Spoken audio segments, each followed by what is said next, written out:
Welcome everyone to this week's episode of the 5710 podcast. This week's guest is Patrik Schumacher, Company Director and Senior Designer of Zaha Hadid Architects.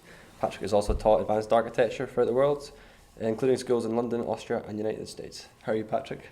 I'm very well, thank you. Thank you for joining us today. So the first question I wanted to ask was something I was reading about your history. Is you initially studied maths in philosophy and then you transitioned into architecture. What was the decision there? Was there something you've seen or something that inspired you to jump ship? Well, I was always interested in architecture, even before my interest in philosophy kicked off. I was interested in art, and in art class I came across the work of Mies van der Rohe, the Barcelona Pavilion. Oh, okay. I also enjoyed the feature on Mies van der Rohe on German television, featuring his works, and I found it incredibly uplifting and elegant. Hi, yeah, you guys are joining? Okay. All right, they're not joining.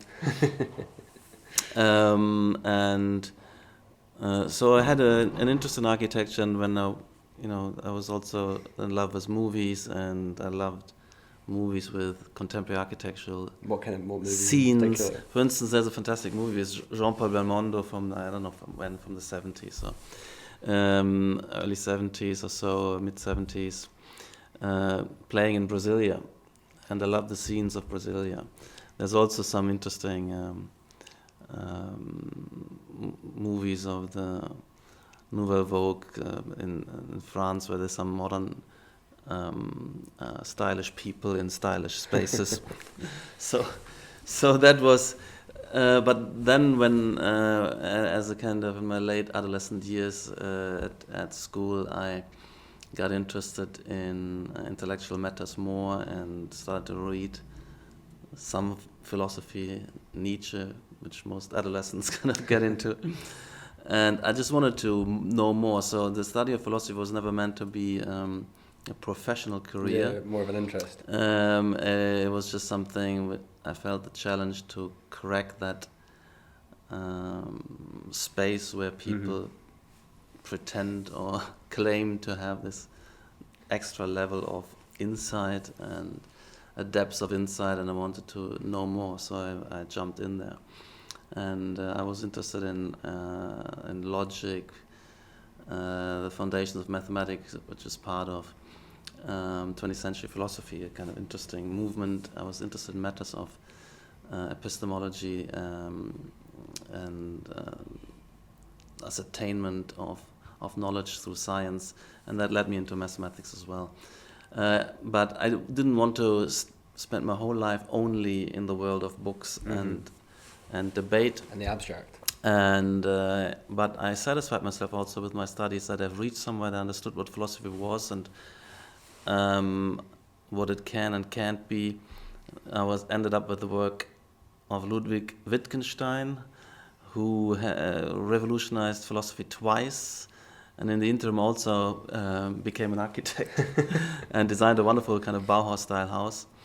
That was maybe not really the reason why I moved into architecture, but I kind of satisfied my curiosity, and I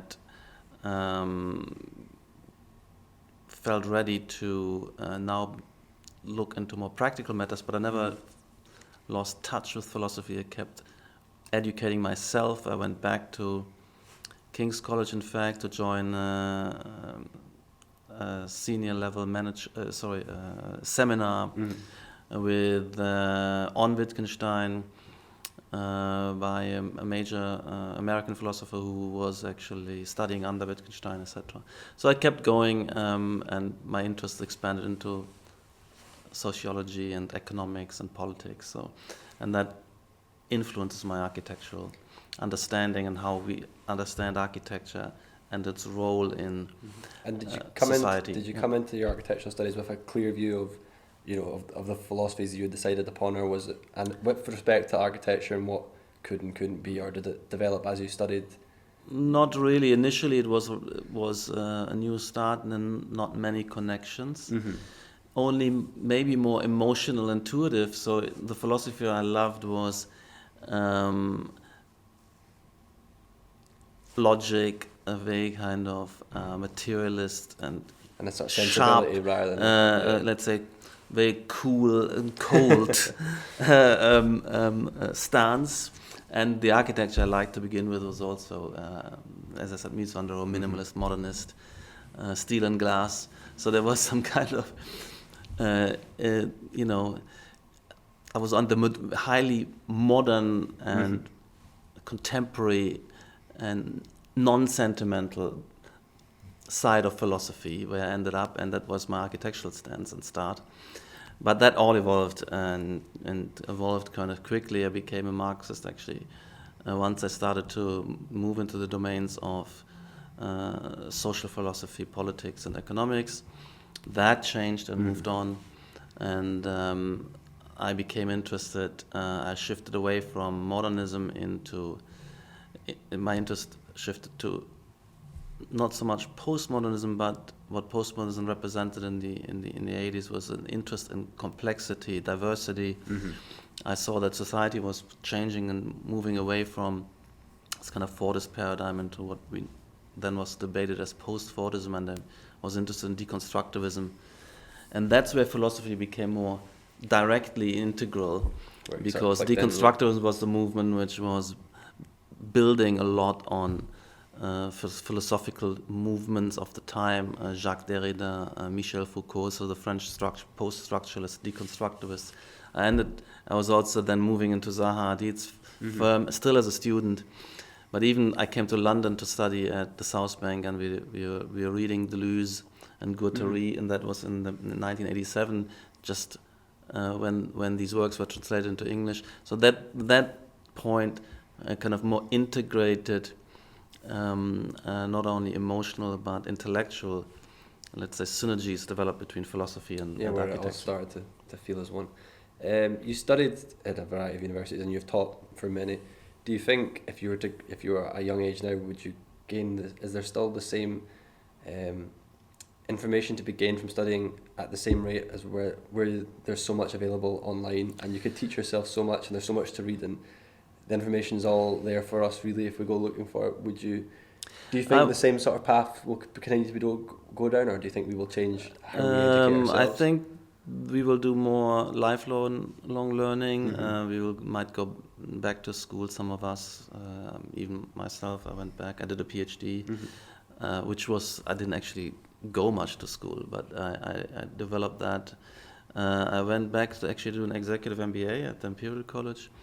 And so on and so forth. And of course, there's a continuous online learning. I mean, the amount of learning, I've worked myself in the last 12 years heavily into Austrian economics and libertarian politics.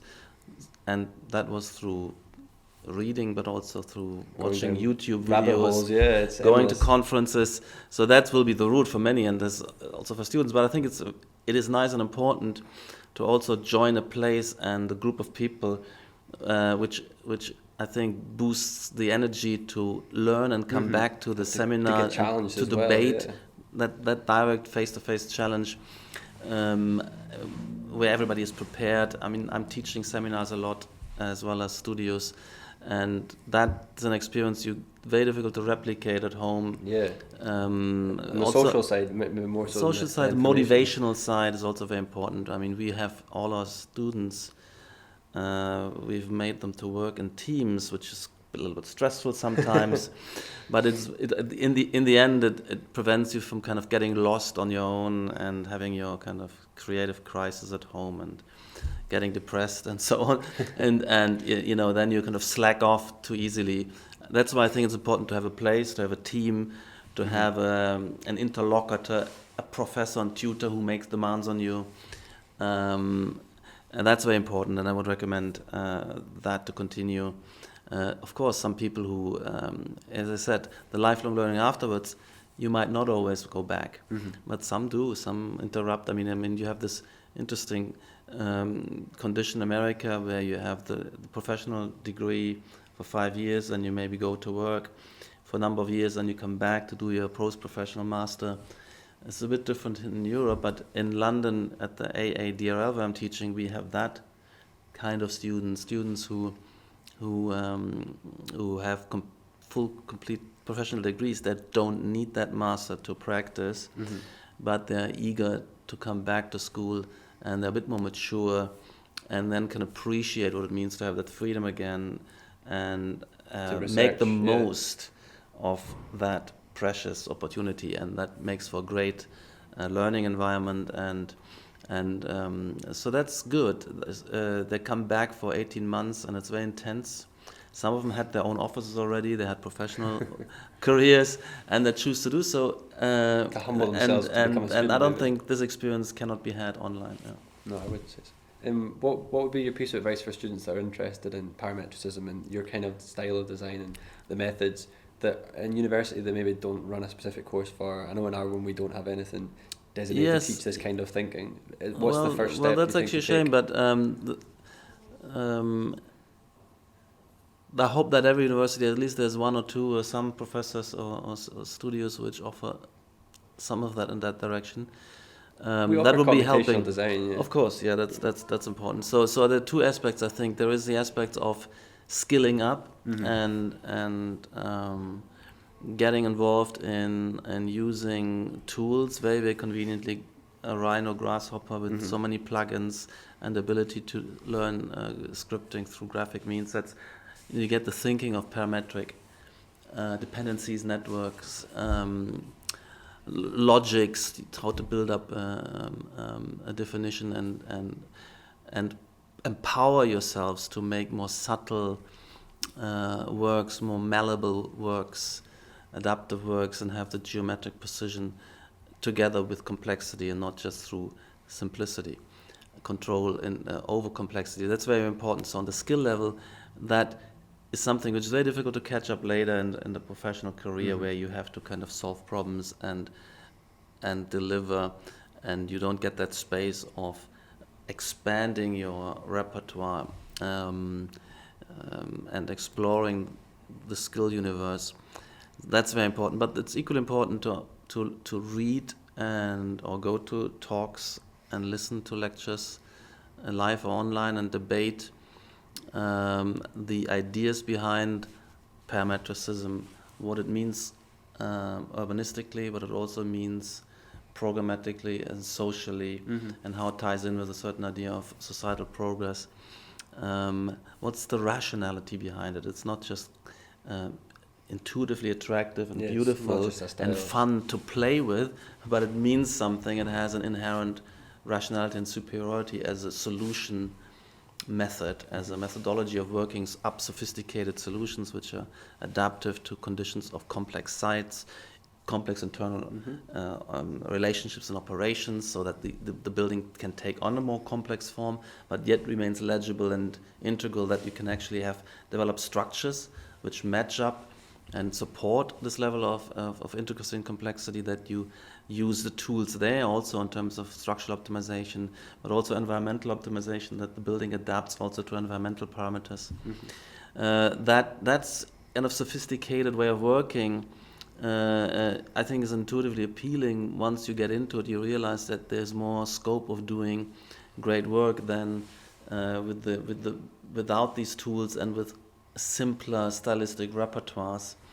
Do you think it provides a sense of freedom once you get your foot through the door? It's a freedom and a sense of empowerment.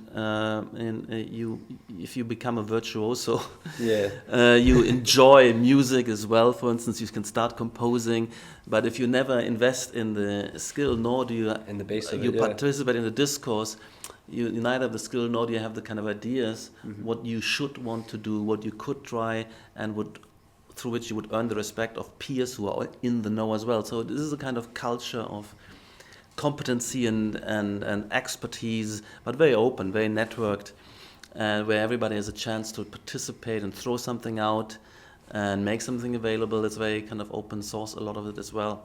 So I think it's a great community to participate in, and there are not many of such communities, and you don't find them in the minimalist, because it's kind of everybody can do that in their sleep after a few weeks of looking at images and pictures. But what I'm talking about in terms of parametricism and parametric design, that culture requires a bit more investment, but it also delivers more rewards on the other side. And do you think it's it's maybe hard to get your foot in the door, but hard to get over the hump of it's not legible to the eye. You don't look at it and understand how it's done. And the opposite of minimalism, where there's an appeal to that. You can see it and understand it. And do you think there needs to be, I don't know, what are the steps to make it more? Well, I think a lot of people open to people other than just they enjoy it. Well, I mean, that's the culture. I mean, it's a shame that has kind of fragmented a little bit. When this started, there was nearly in some of the schools which I've been involved with at the AA, but most importantly at Columbia University in the mid-90s, there was this kind of thrill of working with computers, of discovering new software which was originally developed for the animation industry, so you can make very fluid forms, you can model and simulate hair and flying soft surfaces, undulating surfaces and so on, and particle fields, and that gave a whole new set of ideas as well, and there was an enormous excitement, so everybody was there, wanted to take part in that. It was on. It's just probably. And you were kind of. It was infectious. So, and that makes it an easier. You nearly kind of drawn into this by a kind of group dynamic process, and that also infected the AA. The AA was never completely taken over by this, but I would say 50% of the AA in the late 90s and early 2000s was participating. Several units, of course, AADRL, MTech, so across also the undergraduate school and the graduate school, that kind of got a little bit fragmented, and I attributed this partly to the financial crisis, where the opportunities, to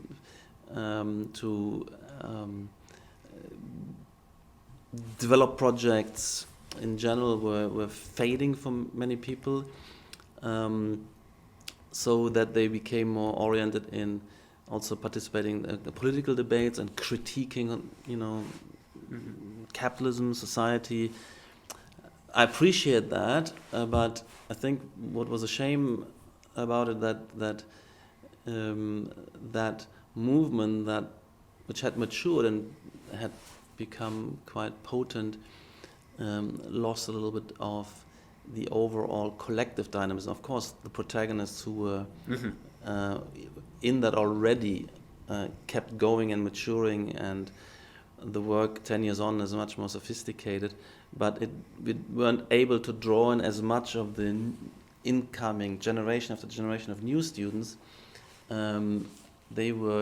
We lost a little bit of that. So, and again, it's as this discipline becomes more sophisticated and develops, it's also a bit more demanding on the students to work themselves to the level of, let's say, to the frontier of that movement. At the same time, there's always a great sharing of tools. You don't have to be a computer scientist or do the kind of hardcore coding.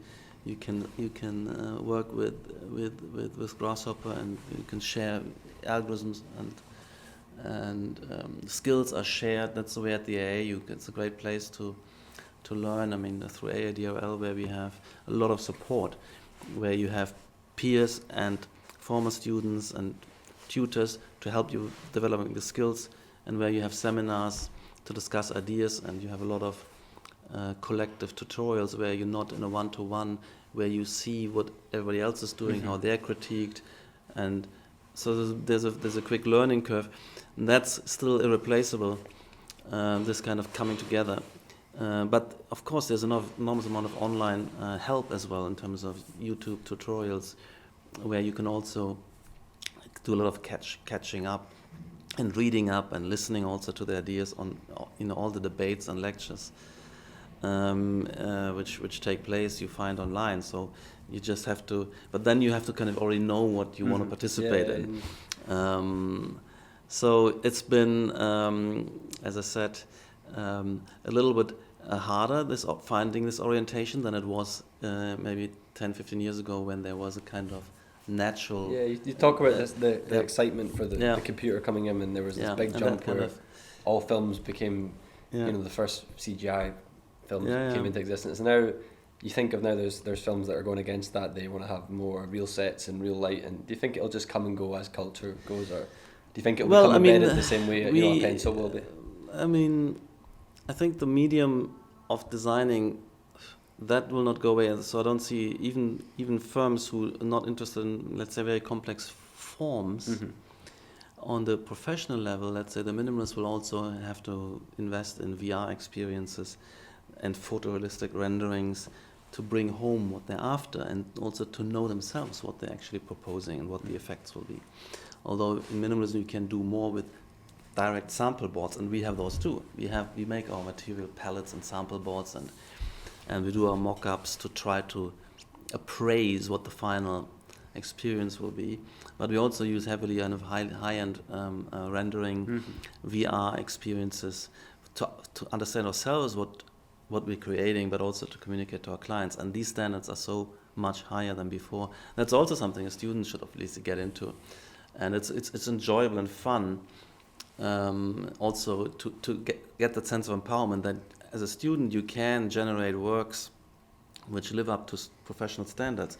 You can imagine some of the students, teams at DRL winning competitions. They can do that on their own if they get a chance. Now it's less open these days. Yeah. They can maybe do an ideas competitions, and a lot of them do and win things. Or they can move to a company like ours, and we give the young designers a lot of chance to express their creative ideas and skills and win competitions on the umbrella of something like Zaha Hadid Architects. And you can feel that and sense that. I was showing yesterday at the lecture, highly sophisticated animations, renderings, simulations, and designs which were competitive on the highest level. And you can do that. You just have to know that you want to do that, and you need the guidance. Then you can achieve that. Even first-year students, I realized, not with complete complex projects, but rather than treating them like children and letting them kind of play with fanciful ideas. Maybe if you give them a design task like a piece of furniture, the cluster of furniture, and maybe a small interior, they can reach within a year a level of beauty, slickness, and professionalism. It's not rocket science. If you contain the complexity of the best designers on the planet now, you can compete with them kind of within a year, at least. Not that you have a firm ready to do what you're doing, but in terms of the idea, the design, the visualization, and that I think it gives a sense of empowerment to students. That's interesting. Yeah. It's the only time I did once a kind of first year student, and I was just treating them as if they could do it, and in the end they could. Yeah, that's good. And do you think once the generation sets in where the leading architects will have all grown up with computers their whole lives, do you think it will just become part of it? It'll not be thought of. It'll be the same way that we think of drawing a plan or drawing a section, that we will have a 3D model, and it won't be something extra that we have to do at the end of it. Of course, that becomes more and more standard, and we need to take that for granted, and then we look at what character should the architecture acquire to fully exploit these new capacities. And that's where I would criticize, let's say, an investment in minimalism, that it is not able to fully exploit for all the innovations in structural engineering and in environmental engineering, where you can be much more subtle about which part of a facade has what degree of perforation versus shading, and you can gradually modulate it around the building. And the same as the structure, that it doesn't have to be all on an even grid with evenly deep beams or columns, but they would be more rational and optimized and materially light-footed if one would allow for kind of subtle variation. And I'm talking, parametricism has also matured a lot. It's not about a kind of wild spectacle of Frank Gehry isn't the model here at all.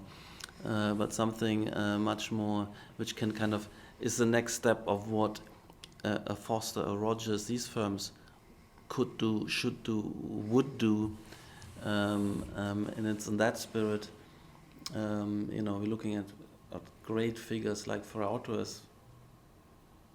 giving inspiration, or engineers like Philip Block at ETH, who do these very beautiful rationalized structures. If you look at somebody like Felix Candela, so we had pioneers in the late modern era, and particularly Ferauto, as I said, who was finding form rather than inventing form and forcing material into a preconceived form, but let the kind of material forces evolve a form which optimizes relative to a series of forces, and that gives it organic beauty. That's why these works are more nature-like, because in nature you have performance criteria. Nature is always to a large degree efficient, and also adaptive.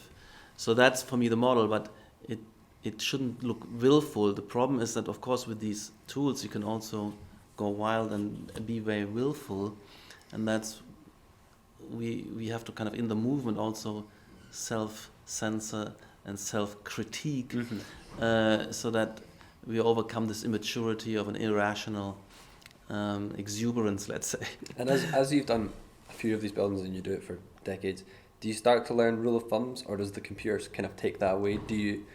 Of course, you need that. Is there things that you're starting to see, the way you design buildings and the curves and the shape, that you start to understand them more, or is it you absolutely intuitively know? Of course, you develop an very intuitive appraisal.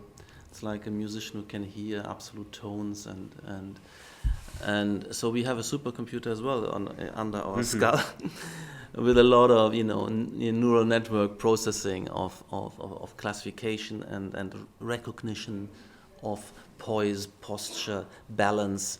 You develop a sense of that, and that's a good intuitive critique.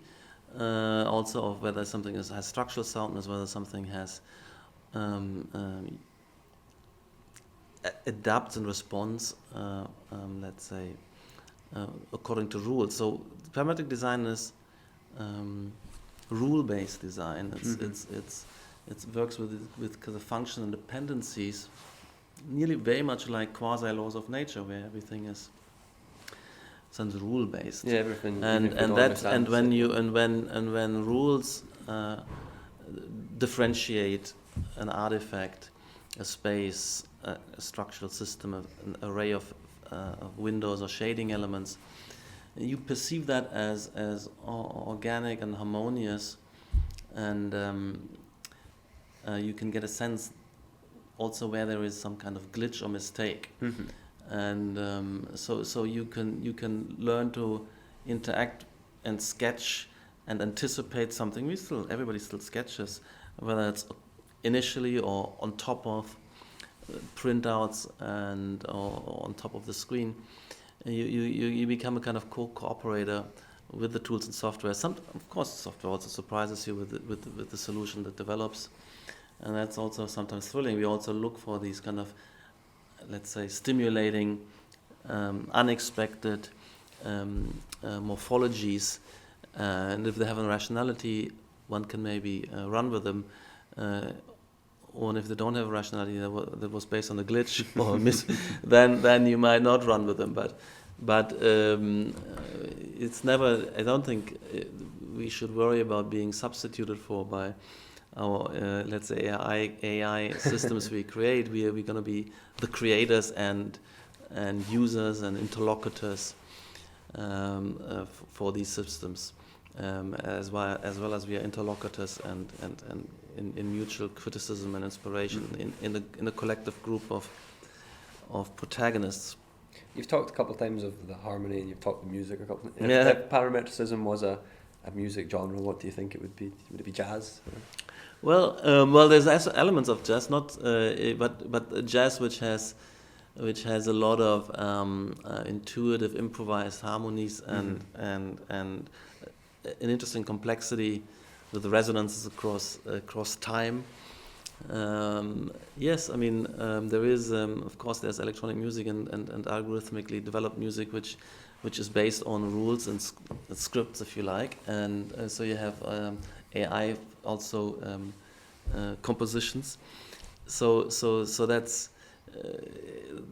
a good metaphor, and I think what is also important is that we never forget, and I'm always emphasizing, maybe as a solitary kind of contribution nearly to the field of and the movement of parametricism, that we need to worry about human perception. So and music as well. It's about, you can build a complexity rule system of rules. If you don't perceive that, if it's not empathetic, yeah. If you don't get it, if it appears as chaos, even though objectively there are rules ruling that chaos, then we're missing the point, because spaces like music are for human a perception, not only as an appreciation la pour la, but as telling us, making themselves transparent and displaying the underlying order and purposes and conditions of its formation, because they are relevant for me to kind of, for instance, to understand when I enter the building, where's the south side, where's the north side. I see the structure indicating to me that a tower is above me now, and here it's here there isn't, or that in a large space a deeper structure, a swelling structure indicates that I'm approaching the center of the space, or I'm in a large space which might otherwise be obscured through partitions, etc. So I think the rule-based way of working is also makes these spaces tractable for human understanding. So these correlations between morphologies and placement and purpose, which are, there's still a form of functionalism underlying parametricism, but a functionalism which is also articulate, which isn't only objectively serving the function, but it is functioning in an optimized way, in a differentiated way, and that tells me what's going on. So I'm very interested in orientation in architecture as communication, and parametricism naturally delivers to that to some extent, but we should also make that an explicit task and agenda. So I'm always having this kind of critique of the project, whether they are legible and whether they tell audiences and from different perspectives what the components of the institution are, where the primary and secondary spaces might be, where the entrance is to be expected. Have you found that VR has helped a lot with that, with having... Yeah, but also that's a design challenge. Yeah. That is something where you intuitively, continuously appraise and appreciate your design and drawings, even for yourself. If you're working on a model and you don't find your spaces in your own model, if you get lost in your own model, in your own drawing, because it's all kind of too complex and chaotic, and in particular with a big project, then you know something is going wrong, because the end users will also get lost, and will not, because what we need to do is we need to create spaces which can be intuitively navigated, where people can find each other, find the places they want to participate in. We have intervisibility, inter-awareness, and that means not only that there's kind of gaps to look through, but that you're not kind of swamped by visual chaos. Yeah. And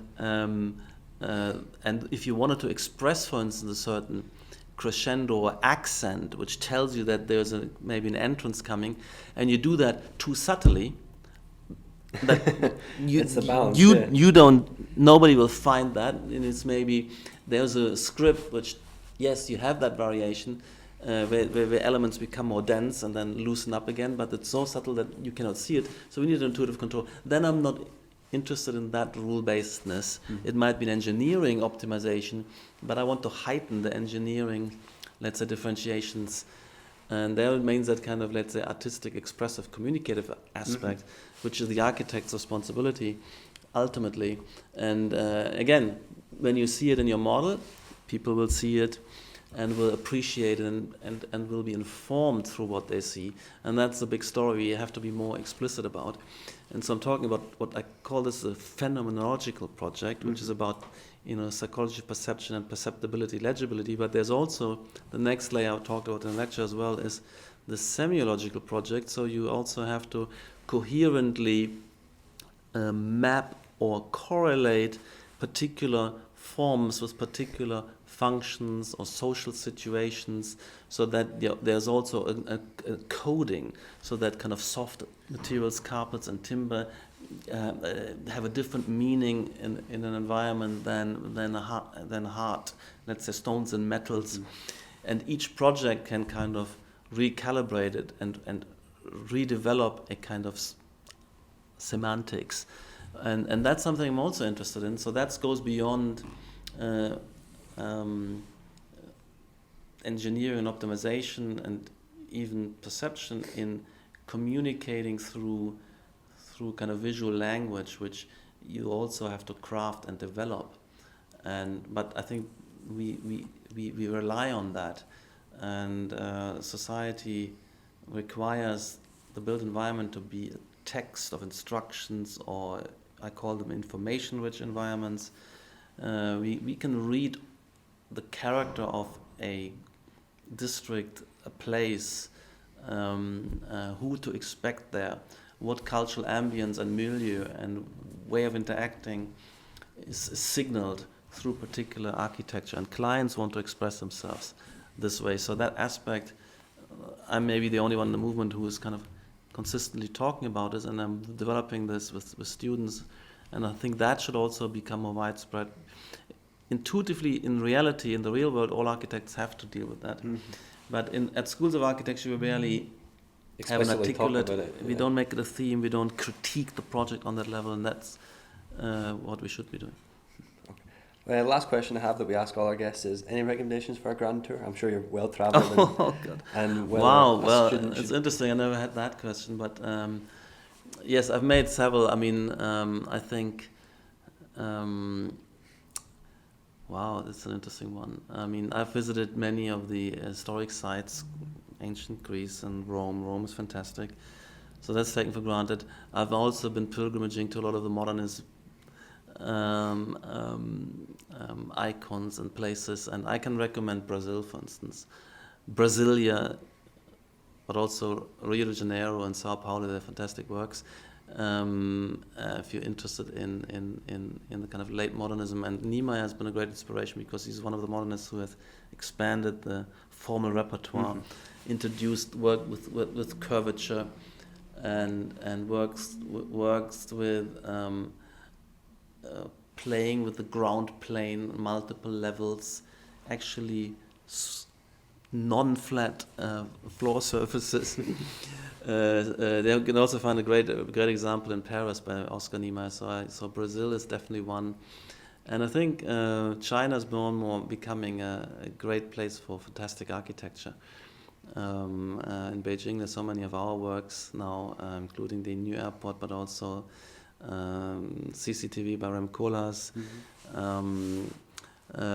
Also many works of upcoming Chinese talent like MAD and others. So I think a grand China tour. I mean, Shenzhen has fantastic works and projects by many great architects. So I would say China is maybe the most urgent for everybody, but Brazil is also worth a while. Okay. Well, thank you, Patrik, for pleasure. joining us this week. Our next guest will be Dingo Price and Alex Gore, so make sure to tune in for that. Thank you very much.